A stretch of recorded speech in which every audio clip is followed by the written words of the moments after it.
Hello friends, welcome to channel bull track. दोस्तों, एक बार फिर मैं आपके सामने हाजिर हूं बाजार का हाल लेके। आइए सबसे पहले देखते हैं कि पिछले हफ्ते बाजार में क्या हुआ। निफ्टी 10,244 पे क्लोज हुआ और वीक ऑन वीक उसने 271 पॉइंट्स का गेन दिया, जो कि करीब करीब 2.72% बनता है। वहीं अगर बैंक निफ्टी की बात करें तो बैंक निफ्टी 21,331 पे क्लोज हुआ और उसने वीक ऑन वीक 683 पॉइंट्स का गेन दिया, जो कि करीब करीब 3.3% बनता है। अगर हम सेक्टर्स की बात करें तो लगभग सभी सेक्टर्स ने पॉजिटिव गेन दिखाया। मीडिया ने सबसे अच्छा परफॉर्म किया और करीब 7.7% का वीक ऑन वीक गेन हमें दिखाया। बैंक्स, पीएसयू और रियलिटी ने भी अच्छा परफॉर्म किया और वीक ऑन वीक करीब 3 to 5% के बीच में रिटर्न्स दिया। वहीं मेटल, आईटी, ऑटो, फार्मा लैगार्ड्स रहे और वो मॉडेस्ट गेन के साथ वीकली क्लोजिंग दिखाए। अगर हम ग्लोबल इंडेक्सेस की बात करें तो निफ्टी और एफटीएससी ने काफी अच्छा परफॉर्म किया और करीब करीब 3% का वीकली गेन हमें दिखाया। वहीं हैंग सेंग और डाउ जोन्स ने भी अच्छा परफॉर्म किया और 1 to 1.5% के बीच में वीक ऑन वीक गेन दिखाया। निक्केई ने अंडर परफॉर्म किया और 1% से कम का रिटर्न दिखाया। अगर हम वीकली गेनर्स की बात करें तो फाइनेंशियल स्टॉक्स ने काफी अच्छा परफॉर्म किया। इंडिया बुल हाउसिंग फाइनेंस, चोला फाइनेंस, मुथूट फाइनेंस, इस तरीके की कंपनीज ने काफी अच्छा परफॉर्म किया और 20 to 30% के बीच में रिटर्न वीक ऑन वीक दिखाया। आइडिया, जस्ट डायल और IndusInd bank top weekly losers रहे और उन्होंने 8 to 10% के बीच में लॉस दिया। दोस्तों, पिछले हफ्ते एफआईआईज नेट सेलर रहे और उन्होंने करीब 2300 करोड़ की सेलिंग की, जिसकी वजह से बाजार में काफी वॉलेटिलिटी बनी रही, क्योंकि हर राइज के साथ वो सेल करते रहे और हर फॉल के साथ डीआईआईज खरीदते रहे। आइए दोस्तों, अब हम पिछले हफ्ते की डेवलपमेंट्स की बात कर लेते हैं। दोस्तों, पिछले कुछ टाइम से मैं हर वीडियो में आपको इंडिया चाइना क्राइसिस के बारे में बता रहा था, उसको हाईलाइट कर रहा था, क्योंकि ये डेवलपमेंट न सिर्फ मार्केट बल्कि पूरी की पूरी कंट्री के लिए बहुत रिस्की साबित हो सकता है। हम सब ने वो दुखद समाचार सुना, हमारे 20 फौजी भाई लड़ते लड़ते शहीद हो गए, उनकी आत्मा को शांति मिले। लेकिन हमें ये सोचना पड़ेगा कि इसके लिए कौन जिम्मेदार है। दोस्तों, इस पर मैं आपसे थोड़ा और बात करना चाहता हूं, कुछ आपसे शेयर करना चाहता हूं। दोस्तों, मैं एक ऐसे स्कूल में पढ़ा हूं जो एक डिफेंस बेस के अंदर था और हमारे लिए ये फाइटर प्लेन्स हो या टैंक्स हो या इस तरीके की चीजें कोई बहुत बड़ी बातें नहीं होती थी। आप लोगों ने फौजियों के किस्से सुने होंगे, पढ़े होंगे, लेकिन हमने तो आंखों से देखे हैं। हमारे बहुत से जान पहचान के लोग सर्विसेज में हैं, आज भी हमारा इंटरेक्शन होता रहता है, मिलना जुलना होता रहता है। और इन सब के बेसिस पर मैं एक चीज दावे के साथ आपसे शेयर कर सकता हूं कि अगर हमारे फोर्सेस चाहें तो चाइनीज को वहां से उखाड़ फेंक सकते हैं, पर वो ऐसा तभी कर सकते हैं जब उनको ऑर्डर दिया जाए। तो हमें उम्मीद है उनको ऑर्डर्स मिलेंगे, वो उन चाइनीज को वहां से भगाएंगे। आपसे आज की ताजा खबर शेयर करता हूं। ऐसी खबरें सुनने को मिल रही हैं कि चाइनीज ने डोकलाम एग्रीमेंट को रद्द कर दिया है और उनकी फोर्सेस वापस से डोकलाम में घुस गई हैं। ऐसा मैं नहीं कह रहा हूं, ऐसा बीजेपी के एमपी सुब्रमण्यम स्वामी कह रहे हैं। दोस्तों, मेरा खुद का आकलन यह है कि चाइनीज हमें प्रोवोक कर रहे हैं, हमें वॉर में जाने को उकसा रहे हैं। ऐसा वो क्यों कर रहे हैं, उसके कुछ खास कारण हैं। एक और चीज आपसे जो शेयर करना चाहता हूं कि चाइना ये मानता है कि वो चाइनीज पाम को कब्जे में करना चाहता है। चाइनीज पाम यानी, अगर ये इस पाम को आप देख रहे हैं, ये एरिया तिब्बत है और 5 फिंगर्स जो हैं वो है नेपाल, भूटान, सिक्किम, अरुणाचल और लद्दाख।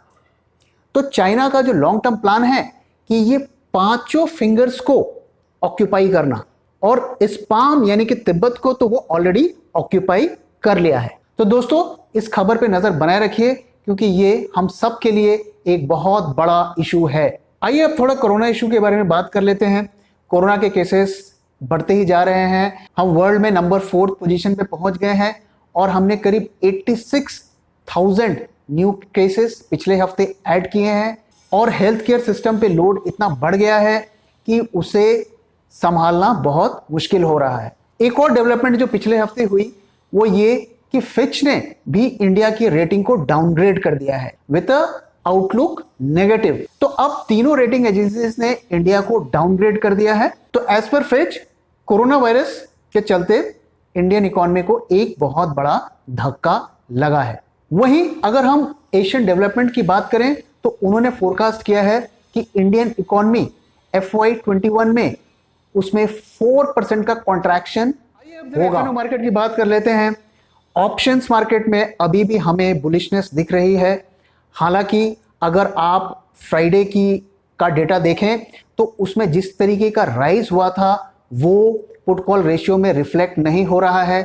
तो एक तरीके से ऑप्शंस मार्केट में ये मार्केट के ओवरबॉट होने का इंडिकेशन दे रहा है। अगर हम फ्यूचर्स मार्केट की बात करें तो फ्यूचर्स मार्केट में काफी पोजीशंस क्लोज हो रही हैं। जिन्होंने फ्यूचर्स को शॉर्ट किया था वो भी अपनी पोजीशंस काट रहे हैं क्योंकि उनके स्टॉप लॉसेस हिट हुए हैं।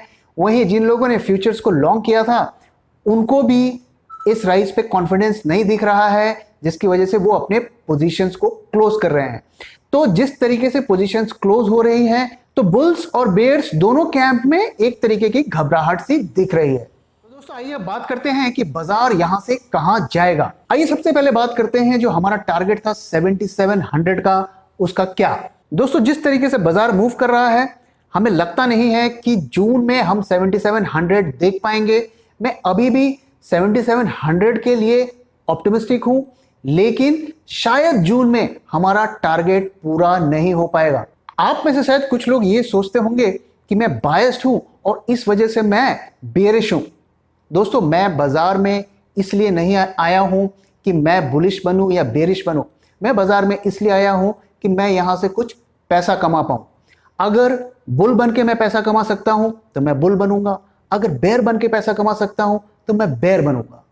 मैं बेयर इसलिए नहीं बनूंगा कि बाजार नीचे जा रहा है, या मैं बुल इसलिए नहीं बनूंगा कि बाजार ऊपर जा रहा है।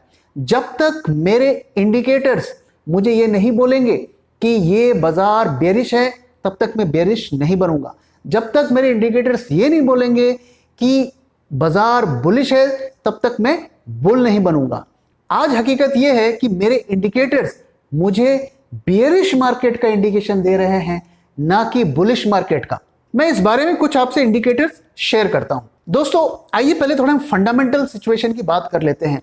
दोस्तों अगर आपका कोई दोस्त है जो एंटरप्रेन्योर है या बिजनेस करता है, आप उससे बात करके देखिए और आप उससे पूछिए कि बाजार में डिमांड कैसी है, क्या वो सही तरीके से बिजनेस कर पा रहा है। आपको उसका जवाब मिलेगा नहीं।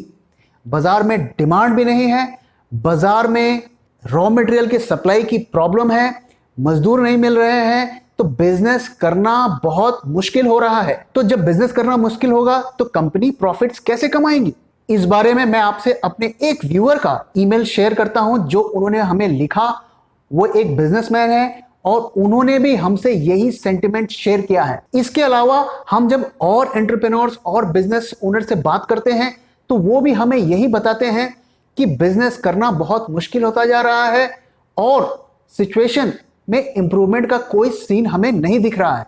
दूसरी चीज, अगर आपका कोई दोस्त है जो कॉर्पोरेट सेक्टर में काम करता है तो आप उससे बात करके देखिए और उससे पूछिए कि वो अपने जॉब को लेके कितना सेफ फील कर रहे हैं। आई एम प्रीटी श्योर कि 90% लोग बोलेंगे कि यार जॉब का कुछ सिचुएशन ठीक नहीं लग रही है, पता नहीं नौकरी कब रहे कब चली जाए। और मैं ऐसे लोगों को पर्सनली जानता हूं जिन्होंने अपनी जॉब्स को लूज किया है। तीसरी चीज, अगर आप अपने घर से काम कर रहे हैं, आपको कोई इन्फेक्शन नहीं है कोरोना वायरस का, आपको प्रॉब्लम की गंभीरता का पता नहीं चल पाएगा।